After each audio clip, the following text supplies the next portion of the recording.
Good morning, everybody, and thank you for the very kind introduction from Elisha. So I've recognized some faces, but I can't tell you how honored I am to be making this address to you all, because it's not very often that you have a seminar or colloquium that brings together academics, librarians, people from industry and alumni. Normally we have seminars with academics talking to academics, and sometimes one wonders, well, who cares about that? So this is a very exciting innovation. I hope there's lots more like this to come. Okay, so what I'm going to hopefully do this morning, and I hope I live up to your expectations, is just to lay some of the groundwork which I think might be helpful for your discussions. So I thought I'd first introduce you to the work Integrated Learning Philosophy, which of course will be very pertinent to the discussions over the next couple of days. And then I'm going to explain my understanding of what the problem actually is. You might not agree with that, but I hope we'll have an opportunity to kind of see this problem from many different angles.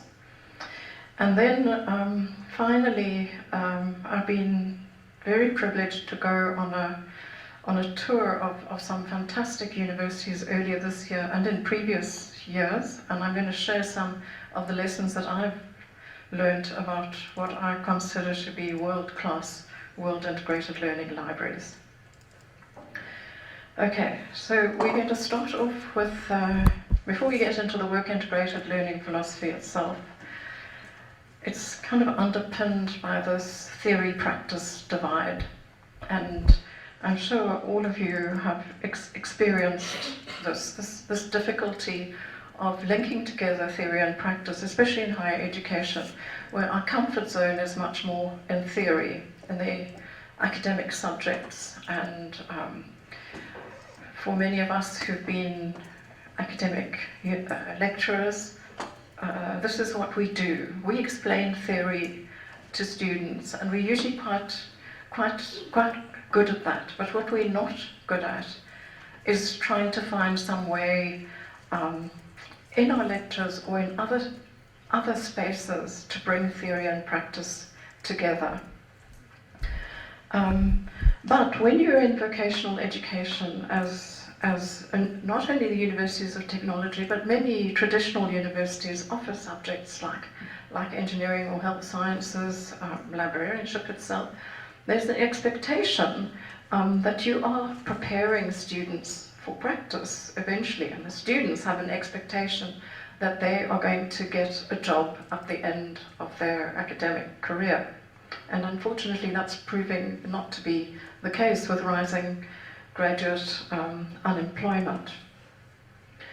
So what has happened with this practice theory divide is that there's also a whole it's spawned a whole lot of divides, and it's spawned binary thinking, so that we kind of see this huge chasm. It looks like a small crack there, but it's actually a much bigger one, with those who believe in education for work and vocational, professional education, and those who believe that it's all really about, that a university is about theory, it's about academia, it's about knowledge building in a kind of space which is protected from the realities of work.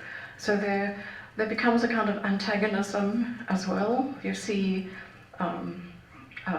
articles in journals about how vocational education perhaps doesn't belong in a university. And on the other side, you hear about how book learning is useless and irrelevant and doesn't refer to practice. Or that in academia we're not teaching the right things. So there's this kind of binary thinking, and we forget that in fact there are many, many bridges over that chasm, and that we need to in fact start constructing more. But before I wanted to carry on, I just wanted to put this slide up. It's one of Einstein's well-known quotations that the only thing you absolutely have to know is the location of the library. And I put it up because many of us in the work-integrated learning community tend to be a bit disparaging about theory and book learning. And I do want to dissociate myself from that. I don't think that is the book learning is the problem at all. It's the linkage between the theory and the practice which is the problem. So the will philosophy is really, you might have heard that work-integrated learning or will is about work placements. It's a lot more than that. It's more than the curriculum modalities or types of pedagogy. There's an underpinning philosophy which is about trying to bridge the theory-practice divide.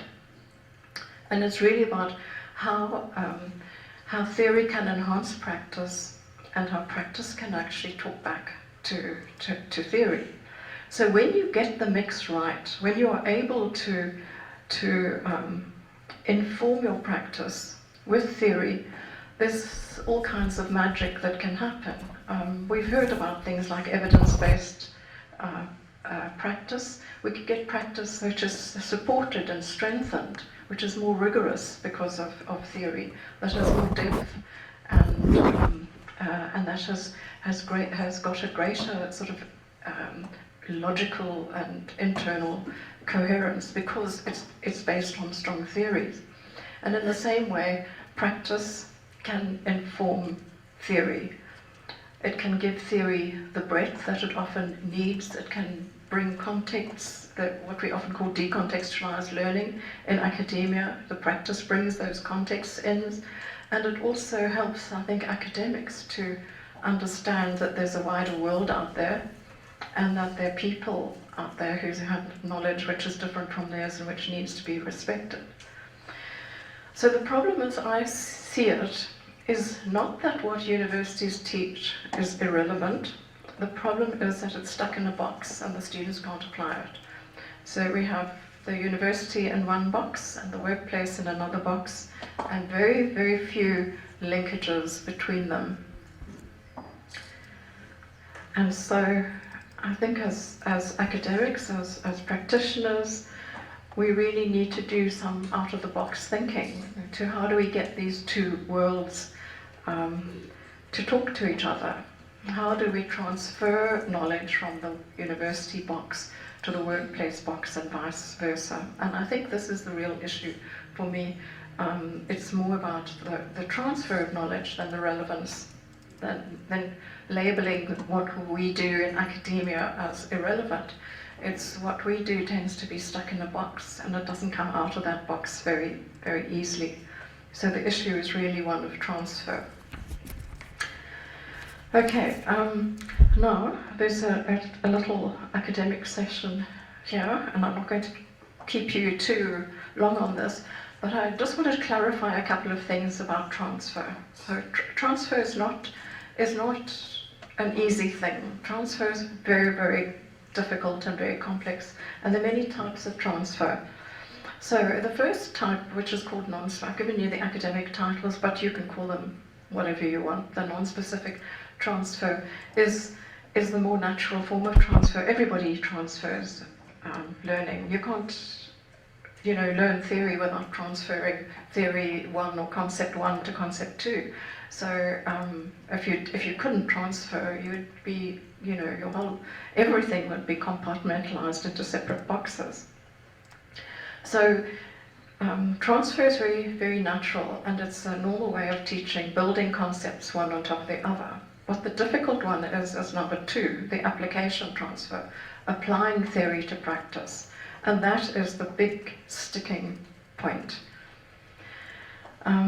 This is what, of course, universities try to do in their work placements, is try to get students to do whatever they've been learning in the lectures, to apply that to the workplace. But of course that's a lot easier said than done, and really difficult to do if the students have never had opportunities to make smaller transfer shifts throughout their learning. Number 3 is context transfer, which is hugely important as a stepping stone towards the application transfer. And the context transfer is really about learning the same thing in different contexts. So those of us in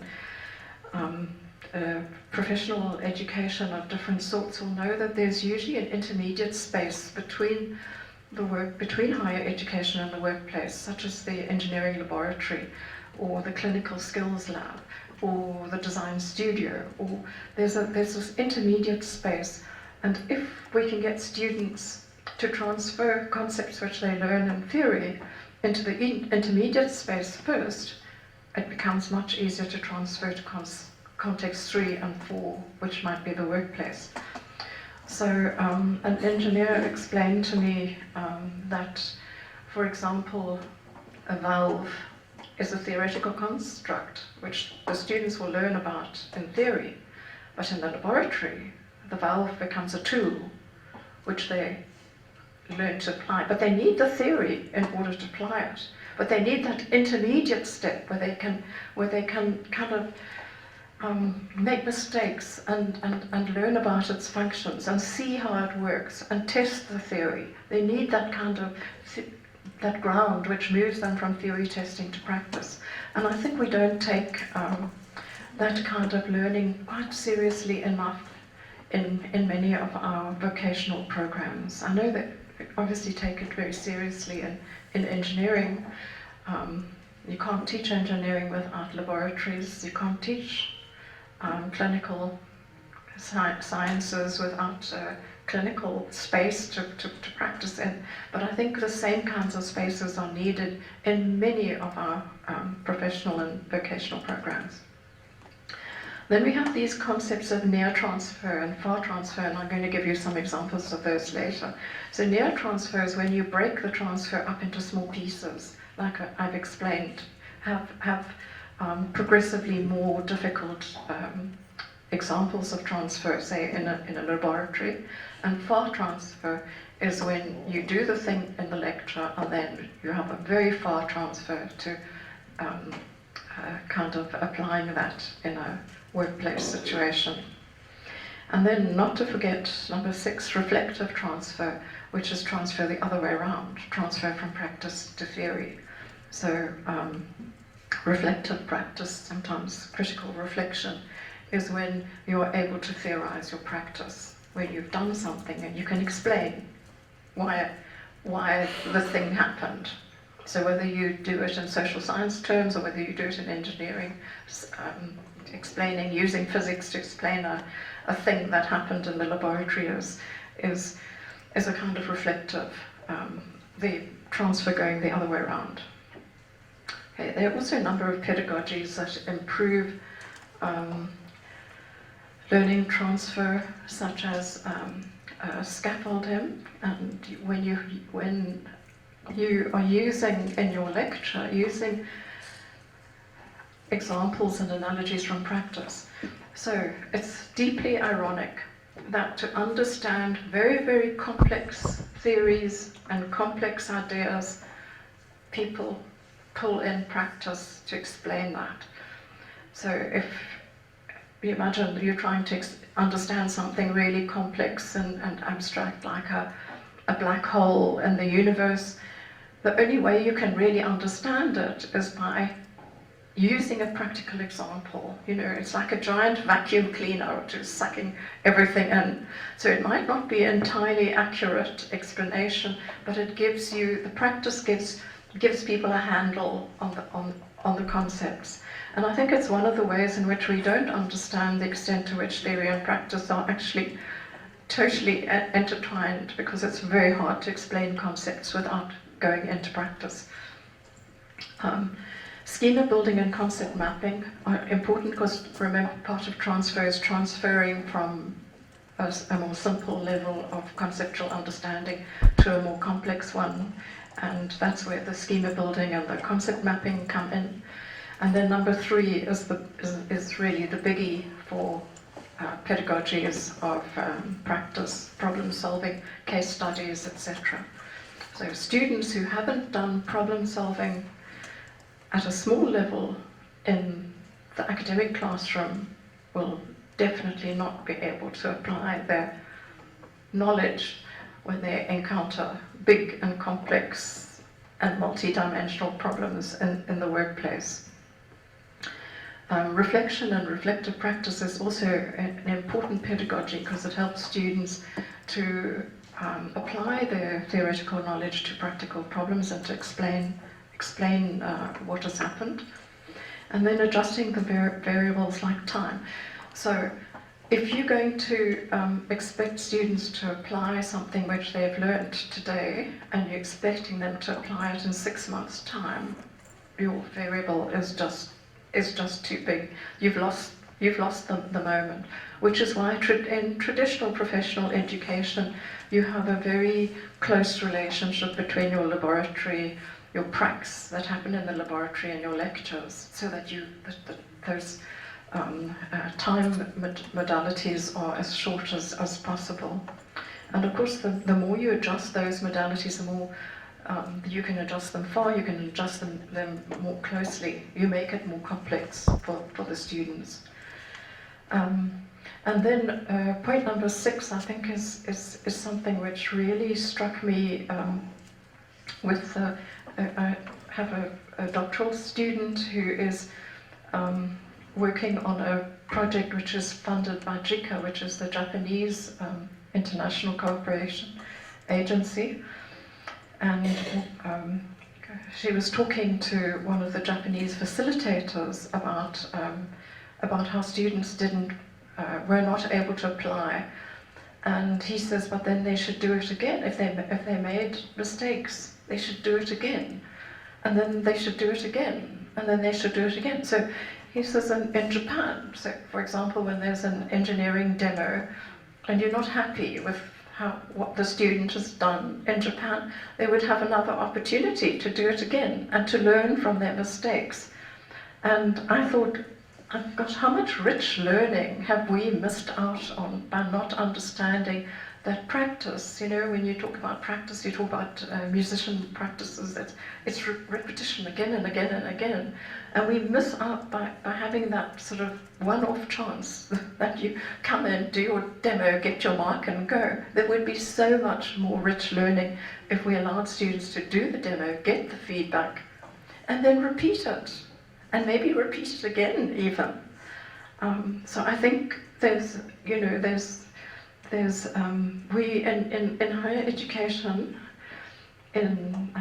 especially in strong theoretical disciplines, have totally lost touch with some of the value of reconnecting with practice. Okay, so getting on to the more substantial part. The question I've asked myself for this presentation is, can libraries actually enhance student employability? So, if some of you might be familiar with the graduate employability rankings, it's similar to the general university world rankings, you know, where they use different metrics to assess which are the top universities in the world. So for the last couple of years, they've also done the graduate employability rankings, which is what universities in the world have got the most employable graduates. And the metrics that they use are quite interesting. They do use a metric of student success, so they use 5 metrics.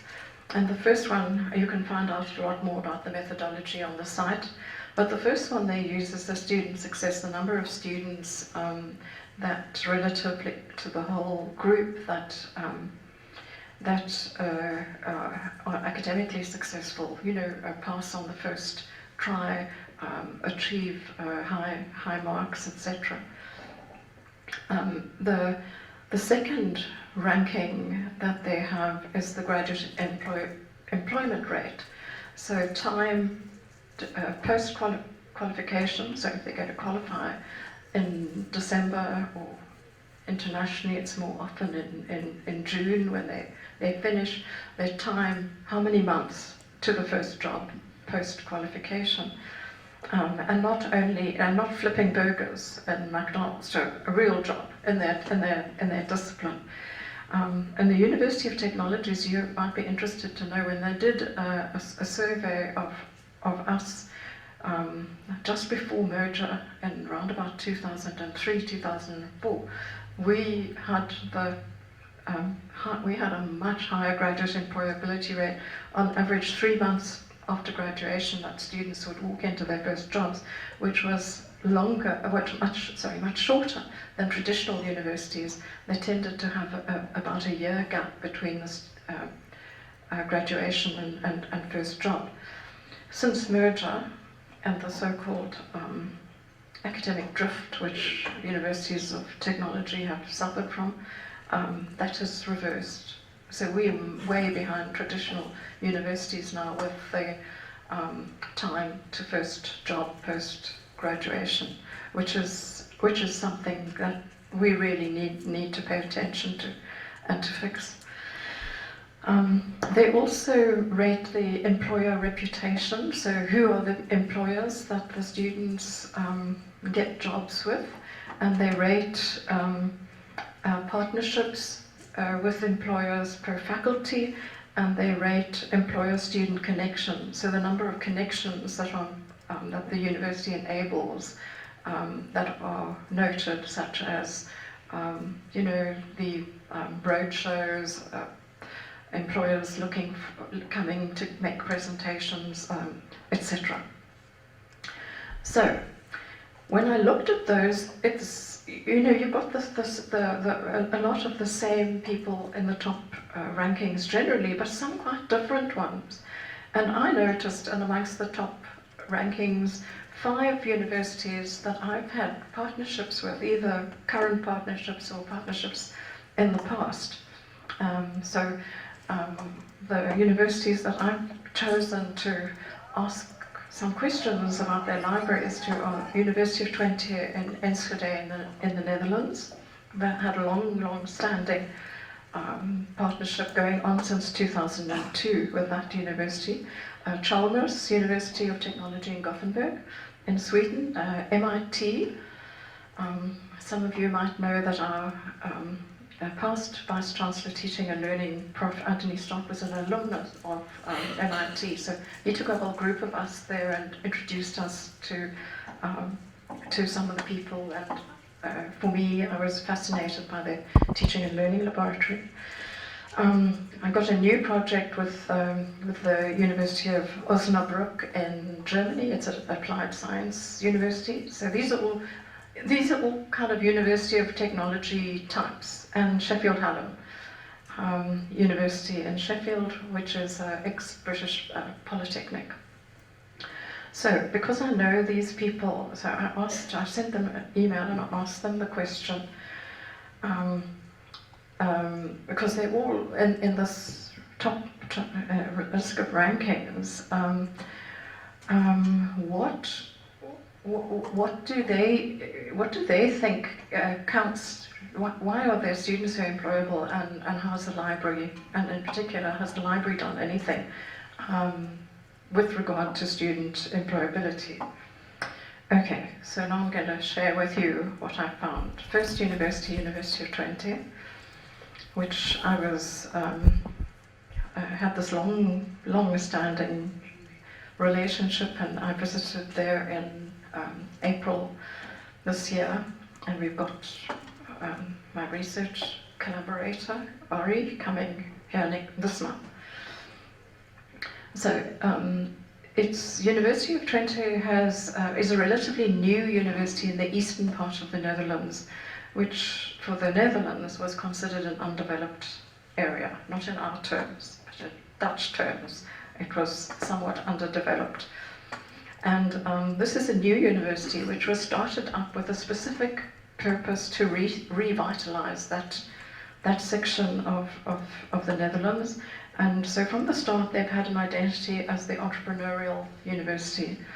There's been a lot that's been written about the University of Twente in academic journal articles, books, etc., about how they became an entrepreneurial university. But what is really interesting was that the library played a big role in facilitating their identity as an entrepreneurial university. So my colleague Ori told me that back in the day when they started the university, more or less it was in the early 1960s, that they decided that, they had one industry partner, that was Philips, and Philips supported them and helped them with training of entrepreneurs and putting. They've got a very problem-based learning type of approach in their curricula, but they've put an entrepreneurial spin on everything. And because they didn't have many industries in this part, they started incubators, and it was actually the library that started the first business incubator at the University of Twente. And it became a very central hub. You know, the library's always the kind of heart of the university, and it's sort of pumping out the lifeblood of academia. And the University of Twente's library decided, because it was new and they couldn't afford the big collections that the other more established universities had, they were going to focus on entrepreneurial collections, and they were going to really kind of support this entrepreneurial spirit. So they created spaces in the library where students could come and make presentations about their inventions and get feedback from entrepreneurs, which they invited. And this eventually grew into a huge extension to the library, which is called the gallery. And at the gallery they have, so these are some of the pictures that I took earlier this year of the gallery, which is a sort of makerspace where students can come and see people actually at work. So they create like a branch. One of the companies that has a small branch at the University of Twente is Lion, which is a electronics company, which was a start-up at Twente and became very successful. So they draw their alumni in to start like a branch of the company. And Philips has a small branch at the University of Twente, and they do a lot of interviewing of students and a lot of support. But they also have it the other way around with new startups bringing their issues into the gallery and having opportunities to have students and staff working on their problems. This, when I kind of tried to get my head around what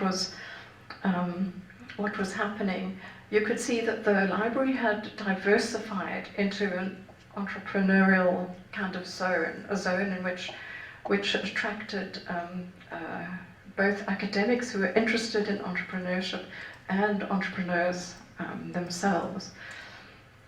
And they were trying to support, but it's really what I considered a case of far transfer. So they've got very, very bright students at Twente. They get sort of cream of the crop there, and they are the reason why they're in the employability rankings is because these entrepreneurial students are highly sought after by businesses. Businesses want entrepreneurs. So my colleague Ori said that it's a myth to think that if you're training in you're training entrepreneurial skills, that you're training people to have startups. No, it's the existing businesses that want that out-of-the-box thinking. So their students are highly employable, as well as having the skills for starting their own businesses. But it's a kind of a far transfer situation, because they've just created the spaces where they put entrepreneurs in and they put students in and they sort of stir the pot and see what happens. It's not a very structured process, but it works well for their context. I don't think it would work that well here, because I don't think it's scaffolded enough. Chalmers is a whole different story. So I found that many of the universities that I visited, while they have their list of graduate attributes, which they take very seriously, they usually have one, which is the key graduate attribute. And at Twente, it's obviously entrepreneurial skills. At Chalmers, it's sustainability. They are the sustainable university, and that's their kind of distinctive quality. They are a university of technology. They focus mainly on engineering disciplines, and they do some of the health sciences as well. And what they say is, we want to put employers who are interested in sustainable practices together with our students who've understood the theory of sustainable practices, and we want to put the two together. We're not interested in just the general employability of our students. We're interested in their employability in contexts where they can mitigate climate change, can bring more sustainable practices in, etc. And surprise, surprise, they found that this was a hugely, this made a massive difference to their employability. So they kind of put their money where their mouth was. Instead of just having sustainability buried in amongst a cluster of graduate attributes, they really foregrounded it. And everything, the buildings, the canteen, everything reflects this. And the aim of the library is to have the world's largest collection on sustainability. So they've got the library provides the resources for them to enact their position in the world as sustainable architects, sustainable engineers, sustainable health practitioners. They wouldn't be able to do that without the support of a highly specialized and focused library. The next one is MIT, which for anyone who's ever had an opportunity to have a visit there, and they do tours for the public, and if you're in Boston, it's well worth a visit because it's completely and utterly mind-blowing. So the colleague at MIT that we've had a couple of projects with, she says the interesting thing about MIT is that it doesn't have a library. So it doesn't have like a central library, but it has many libraries. And those libraries, many of these libraries were donations by sort of wealthy benefactors or very wealthy industries. So it's got specialist libraries for each of its disciplines. So the engineering students go to not only do they go to the engineering library, but they go to the civil engineering library, etc. And those libraries are absolutely fantastic. The resources that they have. They also have, the Teaching and Learning Library itself has got the Teaching and Learning Center, which at MIT is called the Teaching and Learning Laboratory, has its own library, and they collect a lot of their own stuff. They kind of feel that because they are world class, and of course they came number one in the employability ratings, because they are so expert. They are highly suspicious of other people's stuff. They prefer to have their own stuff. So they've stocked their libraries with their own way, with their own teaching materials. They kind of said, look, what we've done is very research-based and it's proven itself. So we keep our own stuff. They have library of machine parts for academics who want to lecture, and they're looking for some obscure machine part to use as in their demo. They have a librarian just for the machine parts library. It's mind-blowing. They also have the MIT Museum, which is fantastic, and a lot of people come and kids come. And of course it's stocked with the inventions of their many Nobel Prize winners. So when I was there, they had an exhibition of one of the Nobel Prize winners was the guy whose name I've forgotten, who invented the very, very high-speed camera. So if you've seen that classic picture of a drop of milk going into a cup of milk, and there's a splash that looks like a crown. Well, that was a MIT person, and they had a whole exhibition of his paintings, and you could all take pictures with a high-speed camera, and stuff like that. So now they've got robotics and all kinds of things in the museum. And then to me, one of the most iconic things about MIT is the infinite corridor. So the MIT is huge, and they have this infinite corridor which links one end, it's actually the railway station to Pennsylvania Avenue, which is the front of the building. And this is where they exhibit students' work. So the walls are so lively. Everywhere you go, there's things to see, inspiring things, whether it's stuff that the students have developed. They also invented 3D printing at MIT. So they've got masses of their own early 3D prints, etc. It's like, because they don't have a central library, it's like they took a library and turned it inside out and just sprayed it everywhere that they could think of, on the walls of the infinite corridor, into every, some departments have got their own libraries. So, but I think it shows, even though this is such a sort of highly technological space, MIT, it's how important the library is to them, but how focused that they've made it. It's nothing generic about it at all.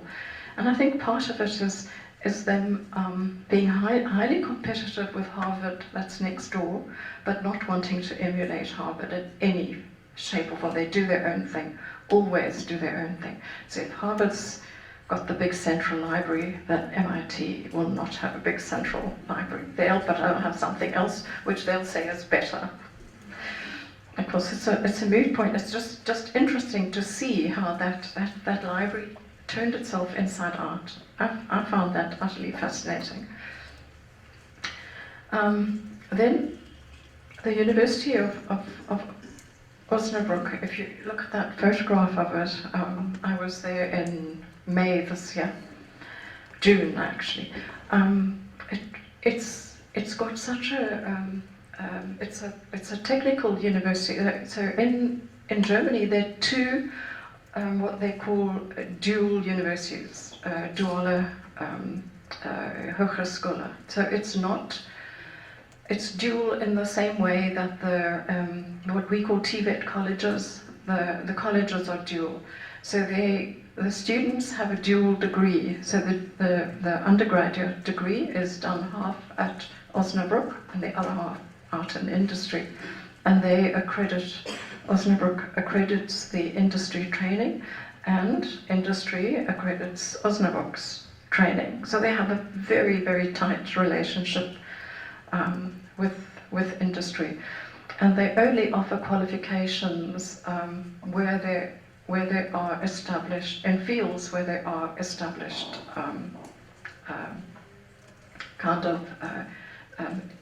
industries where the students would find work. That's obviously essential because that's their educational model. So, for example, they do they have very specific engineering degrees. They have a degree in automotive engineering. Their library was provided by Volkswagen, and Volkswagen put in the library what they thought the students doing automotive engineering would need to have in the library. Volkswagen also, paid for the library, and the students are very well prepared. This is a place where they have very near transfer, because it's the whole university looks like an industry site. You know, the aesthetic is very much, it's got nothing to do with the sort of Greek pediments and columns type of aesthetic that you normally associate with the institution of higher learning. This has got an aesthetic of the factory, and they're very proud of that. That's what they wanted. They wanted this kind of hard industrial look to all the buildings. And this central space has got, the libraries also tends to be specialized, different specialized libraries, and has these places to meet the industry partners. So one of the questions that I asked Joseph, who's the partner on this new project, I said, don't the academics, because he kept on saying, when he kept on saying industry will check on the course, industry comes and they look at the curriculum, industry will say, we'll teach that, you can teach that, we'll teach this, we know this better than you do. So I said, well, don't the academics get a bit annoyed by this, because they kind of must feel that they're quite expert in automotive engineering or in electronics? And he said, no, when your partner is Siemens, you listen to the partner. Don't argue with Siemens, because they're probably more cutting edge than you could ever be.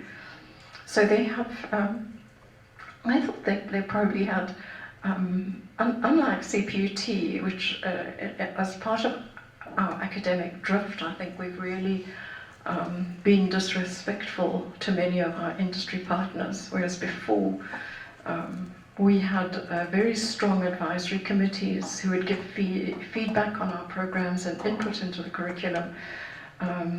When we've, in the new process, many of you know that there's been this enormous recurriculation process that started in about 2008, and that has resulted in many of our courses having a much stronger academic and scientific base than they had before.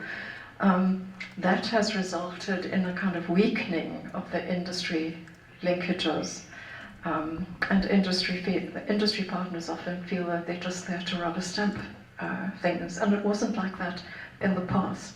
And certainly in a university like Osnabrück, it's the industry partners are in your face, and they're there, and they're kind of taking over a lot of the academic space as well. And I must say that in Germany there's a long tradition of industry teaching. So Volkswagen, Mercedes-Benz, Siemens, all the engineering companies, all of the big companies, whether they're in hospitality, at the hospitality end of the spectrum, or at the medical end and everywhere else in between, those German companies do training. They've never, a lot of South African companies refuse to do training and just consider it to be a burden and say, you know, we don't want to train students, we can only take 2 of your best students. That is not what you hear from Mercedes-Benz in Germany.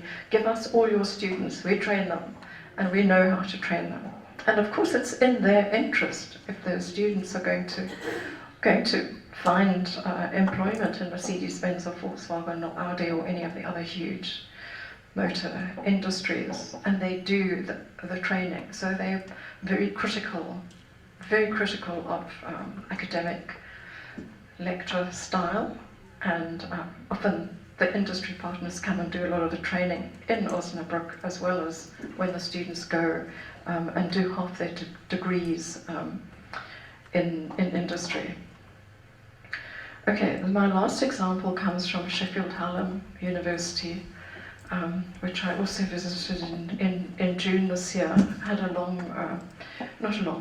a 2.5-year project with a university capacity development grant at Sheffield Hallam in engineering education. And Sheffield Hallam, while their identity isn't quite as clear-cut as the others. They pride themselves on, they're so proud of being ranked as one of the top universities for employability, and they kind of seeing themselves as a university for the working class.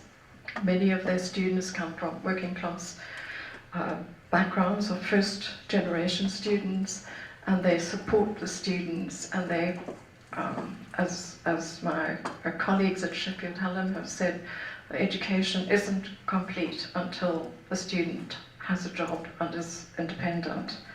So they continue post-graduation. If the student hasn't got a job, they continue to help the students until they've got a job. And I liked that. I don't know if you can see on the door there, the Directorate of Education and Employer Partnerships. So they haven't separated the theory and practice in the way that it's normally. So education and industry is one directorate, which I think is wonderful, and shows their kind of commitment. It's another university which has certainly put their money where their mouth is. It's a huge commitment to the employability of their students. Even the pink, that colour, by the way, is not shocking pink. You might think it is, but in Sheffield they call it purple, and it's the colour of the guilds. So I unfortunately asked, why have you used shocking pink as your university colour, especially because they are an ex-polytechnic, and they're kind of focusing on the hard applied sciences like engineering, and they were most insulted. It's not pink, it's purple, it's the colour of the guilds, because Sheffield has got this industrial background. It was where the steel industry in the UK started. Of course, the steel industry doesn't exist anymore, but it's where it was the kind of huge kind of response of the North to industry. They invented all kinds of steam engines and things like that. Employed a lot of women polishing the steel. They got museums about the steel industry, and so they're very, very proud of their working class roots. And they also train the full range of engineers. So they train engineering technicians, and they have engineering technicians as lecturers, training the engineering technicians, which I thought was fantastic, because we at CPUT, we train predominantly technicians and technologists and not professional engineers, but they're all professional engineers that are training the technicians and the technologists, and we have a bit of a disjunct there. But my son Simon, who's an engineer who was with me, said his description of Sheffield Hallam was that it was like CPUT on steroids. So I think I've left it last because I think this is the institution that we could really learn the most from. It's fantastic visiting these top universities and learning from them, but to see how Sheffield Hallam is evolving. And the role that the libraries play is enormous. Now, they do have a central library, but the central library is a kind of a meeting, has always been a meeting place. You can see how education and industry are linked, and that same industry education linkage is reflected in the library. So libraries have what they call Fix-It Fridays, and the Fix-It Fridays are just wonderful. On Fridays, the library has open house for industry to visit, and they have a group of lecturers and students there to help industry with whatever small problems they might have.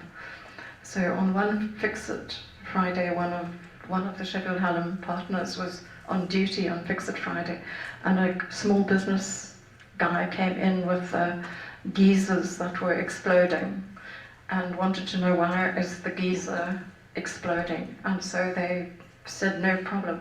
They're technical engineers, they're technicians, they're proud of being technicians, and they said we'll take it and sort it out. And so they took it to their labs and tested it and asked for, were exploding geysers all over the place. And this is the kind of thing which they do, so that the library creates this creates these meeting places, very much like the University of Twente did with the entrepreneurs. The library seemed to have the centrality and the flexibility to bring people together. And it brought people together, and then they could go off into some engineering lab to go and sort out the Fix-It Friday problems. And that's a long-standing tradition at Sheffield Hallam is Fix-It Friday.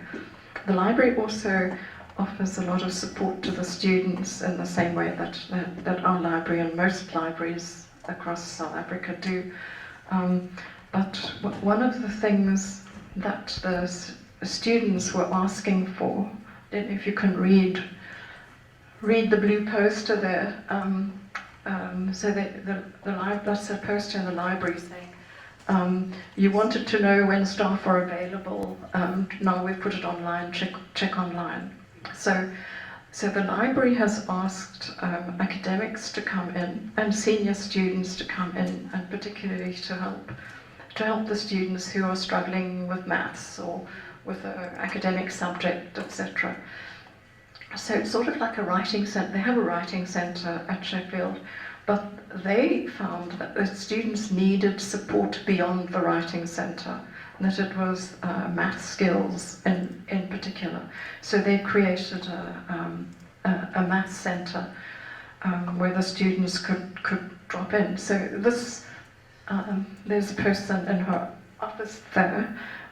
She's in so they've created this kind of maths centre in the library, and there's always an academic on duty, sitting in her office, ready to consult with students who come in with problems. And then they have senior students, tutors as well, to help students with their assignments.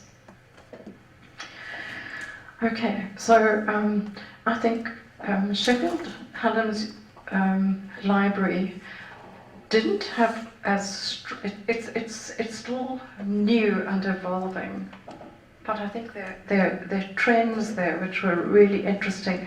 The way the library was playing such a key role in bringing industry academics and students together, as well as supporting students' needs beyond their reading and academic and information literacy needs. Saw themselves playing a bigger role in supporting students outside of the formal classroom. So when I put all the things together and thought, so what are the lessons that I've learned from what people have shared with me? I think that it helps to position the library as a supporter of students' employability. Really helps when the university's identity is clear and ambiguous. When the university's identity is not clear, when you don't know who you are or where you want to go, how on earth is anybody supposed to support that vision when it seems to be going this way one day and that way another day? So all of the universities that I've interviewed here are very clear on their identity and the steps needed to get where they want it to go. So that point 2 follows is that there's this total consistency in the expression of the identity, including in some cases like Osnabrück's industrial aesthetic. They know what is needed if you're going to support students' employability in terms of library resources and library spaces. I also found that a lot of these libraries had text resources beyond books. I forgot to mention that Sheffield Hallam has got the same thing, a most glorious collection of now exploded cylinders and machine parts, bits that they do aeronautical engineering, bits and pieces of aeroplanes, of everything you could possibly, and these are all stored and catalogued so that and there's a librarian in charge of the machine bits and pieces, and they say that's what we want. We're a technical institute. We need the technology that we need to demonstrate things for students, and it's those kinds of text resources. Osnabrück, and for their computer engineering department, has got a code library. So a library of code, so that you don't, when a student is developing a computer program, they're building on other people's code. They're not reinventing from the beginning. So they have these code libraries, which are fantastic. And then the student projects. All of these universities are so proud of their students. Their work is displayed, the portraits of the classes everywhere. And I found our walls quite kind of bare and depressing in comparison to like the infinite corridor at MIT, which is covered in students' work. There's a lot of team. Obviously, the library don't do this by themselves. They consult very widely, and there's a lot of teamwork. And I think that for me, it was very clear that the quality of the library and the quality of the institution are very, very closely connected. And none of the libraries that I spoke to, everybody's constrained for resources, but none of the people that I spoke to about the libraries begrudged the library budget or felt that it shouldn't be there, or that the library was a waste of space. That libraries were a very functional working part and a huge contributor to student success. So in conclusion, just to go back to those graduate employability rankings, if you look at the website and their methodology, one of their key indicators is the quality of the partnerships, and they found in these rankings that they could predict the employability of students by that one indicator of the quality of the partnerships.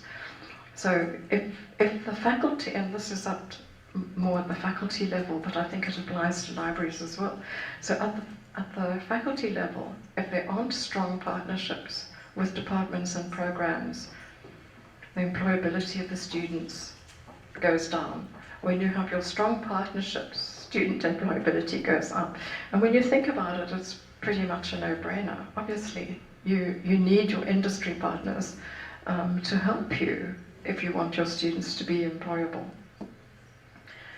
And so I've been thinking in terms of a sort of ecology of partnerships, different kinds, because I think in the work integrated learning community, we've traditionally thought of industry partnerships as partnerships for the sole purpose of providing workplace opportunities for students.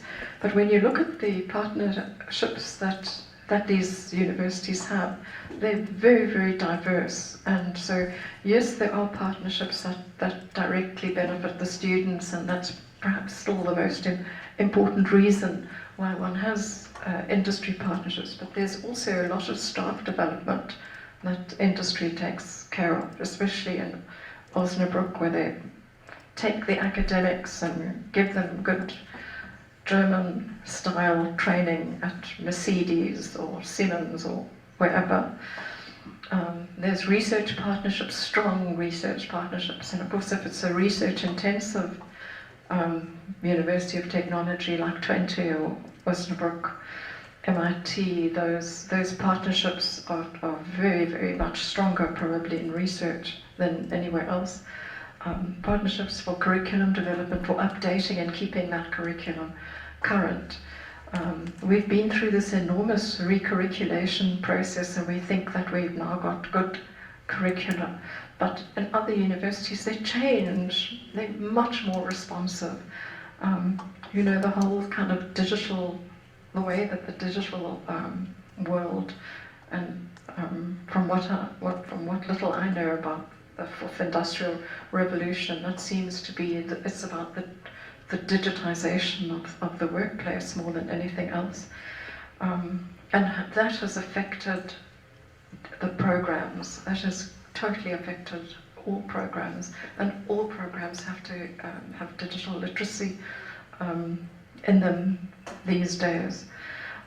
Community, I put that there. And that's something that I haven't really investigated fully, but a lot, we think of the university as a national benefit, as something that operates at a national level rather than a regional level. But all of these great universities are very rooted in their regions, in developing their community partners locally, with local industry and local government and local NGOs. Those are their strongest partners, are the local ones, and that also makes sense. So I think we kind of need to think about who's next door and why they aren't on our curriculum committee, rather than having aspirations perhaps to bring people in that won't be as relevant to the ones that are right next door. And then there's a lot of strategic partnerships as well. I saw that most strongly in Chalmers, where those new Millennium Goals are the be-all and the end-all of what they do. They are there to make a difference to the planet and to create engineers who can do sustainable engineering, etc., etc. And I think having that kind of high-level strategic vision is also important. I've seen that in other universities as well, where that kind of global vision really can help to kind of get everybody, all the ducks in a row. So, in that, I'll end and say I think what you're doing here today is really something that I've seen some of these top universities do, creating a space and creating a forum to bring together people from academia, industry, and other students, alumni, and to start a conversation about what is important, what matters in preparing our students for the big world out there. And I think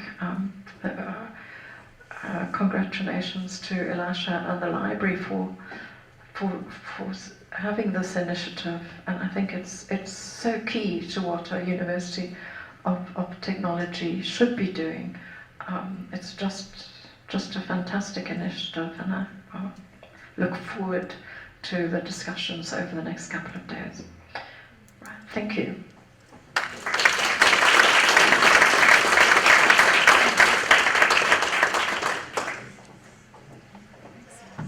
Okay, thank you very much, Prof. I don't know what to call it, a mouthful or whatever, but I think she's really set the context for us. Maybe I should let the cat out of the bag, isn't it? Myself, Lucille, and Brenda, we were in Munich last year, and we were at a similar event. And we had a caucus. I convinced them that let's go back home and run a similar event. So we were also learning, like Prof is saying, from the German scenario. And we had BMW, we had Siemens, we had all the top companies telling us about research and information literacy skills in the workplace. So I'm really glad that we also managed to pull you out of your busy schedule for you to build a context for us for today and tomorrow. Maybe before we break for tea, we could allow a few points of clarification, questions, that maybe about 3 or 4. I think we still have time, and we can do that. Do we pass over the mic, or what do we do? Okay. Oh, there is another one there. Okay.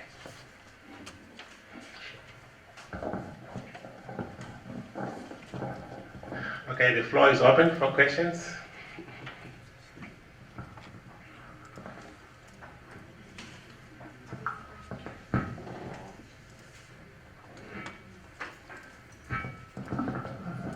Thank you very much, Prof. And thank you also to Prof. Winberg for the very illuminating presentation. I think from our side as librarians, we always think about our work involving books. So I was very worried during your presentation when you weren't showing any books and you were not talking about collections. And I was thinking to myself, where do I fit in as a library? But I think I was very comforted when you emphasize that the library as a space, not just a space for books, but as a space for learning.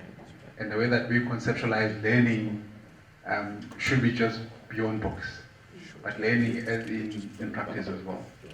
My question though will be, there is some authors, specifically Mayton and Whelan, who have sort of criticized the vocational education as being too practical and losing sight of knowledge. So I don't know, in the German example, for instance, which is very practical, are they losing sight of knowledge? Are they losing sight of knowledge building from their practice focus? Thanks. Okay, I'll give this one. Give this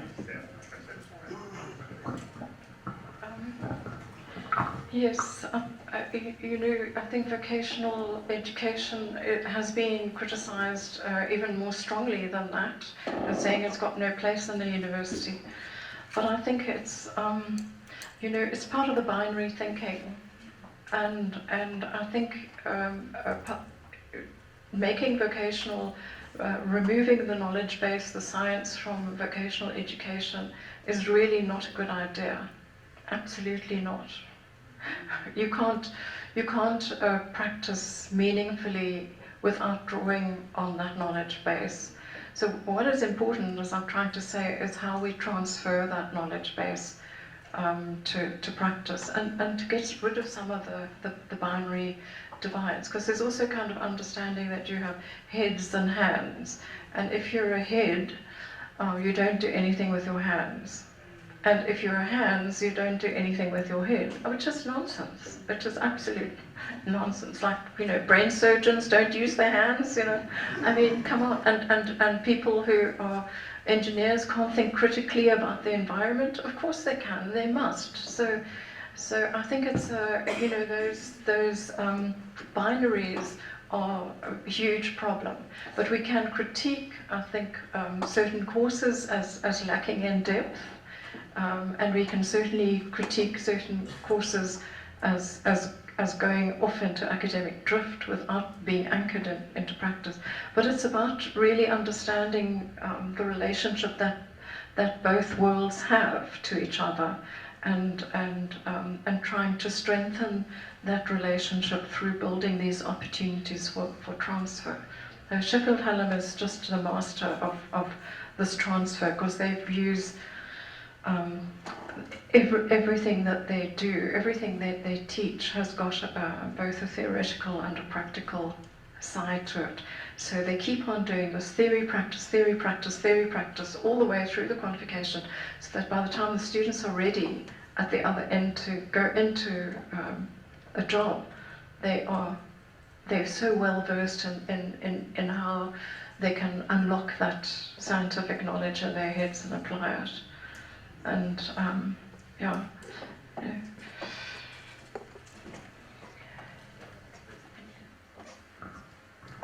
Thank you, Prof. Winberg, for especially sharing all those lovely libraries with us. I think we really appreciated that. I don't have a question, but I have a comment. I think it is time that we in South Africa realize that our libraries are shared spaces, and that we've got to have strategic partnerships within and outside of the universities. And so let me say a little bit something about DUT. So we have the Writing Center based within our library, because we see it as a shared space, And then we've also decided to bring in academic support unit into the library with officers right in the libraries. And now we're also looking, so I was interested about, is it at Sheffield or is it Chalmers, the Maths Centre? So the Maths Centre, at Sheffield. yes, so they've also contacted us and asked if they could have a Maths Centre in the library. But as you know, librarians are so traditional, and I have some of my staff throwing their toys out of the pot and saying, you're cutting up the library bit by bit and giving it out to everybody. But I think it's mostly about just being a more relevant space and being a shared space for our community. So thank you very much for your presentation. Yes, it's interesting that you see that happening at Sheffield, creating this more shared space, and at DUT and at Free State as well. The Teaching and Learning Centre is completely integrated with the library at Free State University. So it's this totally shared space, which is very nice, and I think it helps, just having that shared space helps to show the value of those books and those resources, that they're not meaningless, that they actually are very important for what, however practical or theoretical your course is, accessing the knowledge that's in those books is important. So I think that it sends a strong message about the relevance of the library when it becomes this more active and more shared space. We have two last questions. You want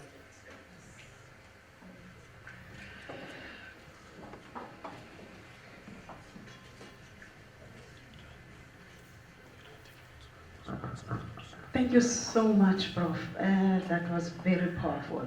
And there's a part where you've mentioned that is under Sheffield Hallam University about students when they have not yet received jobs or employed.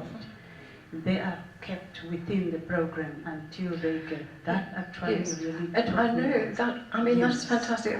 They are so caring of their students. There is this ethos of care. Yes. And so it's not that they're still part of the program, so they've got their qualification, they've passed, but they haven't got a job yet. So they have a whole series of programs, and they bring in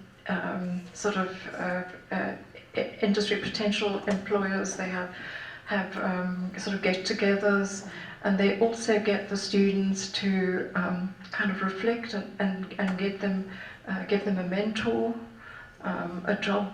So it might be a alumni who got a job, who maybe comes from a similar background to the student and can help them and mentor them. So they don't, I thought that was fantastic. They don't just say, okay, you got your qualification, goodbye, don't worry us anymore. They take not total responsibility, because look, a lot of the responsibility is on the student to find the job, but they really do everything they possibly can to kind of support that student into their first.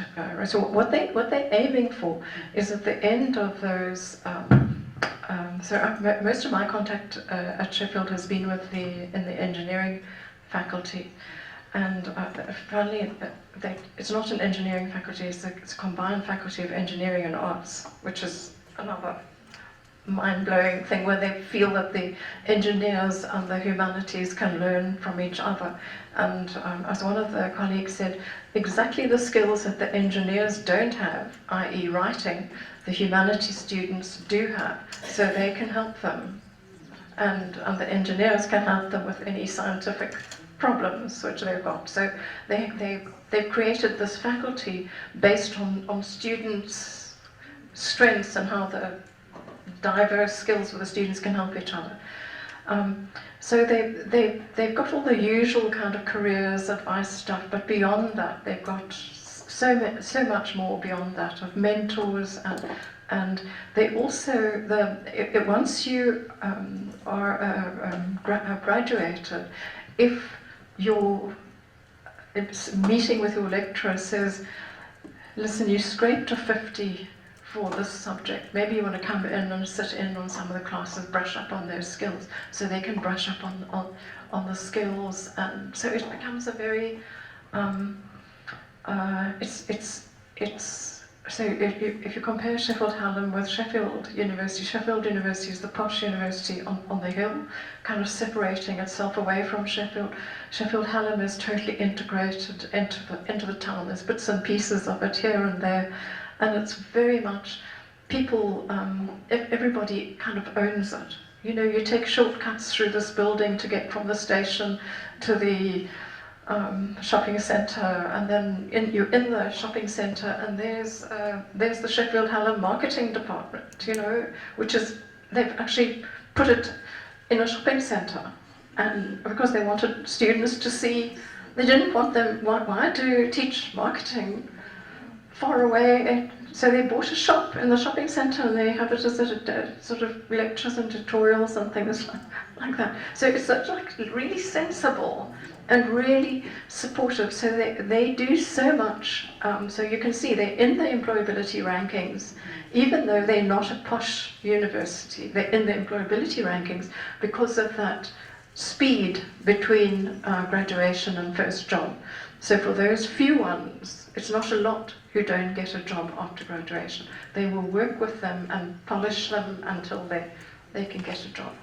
And I think, you know, if I can tell you that if we did that and we took responsibility for students beyond the graduation, we would be a lot more careful with making sure we listen to our industry partners and do everything to make sure that on graduation they're ready to go into the job.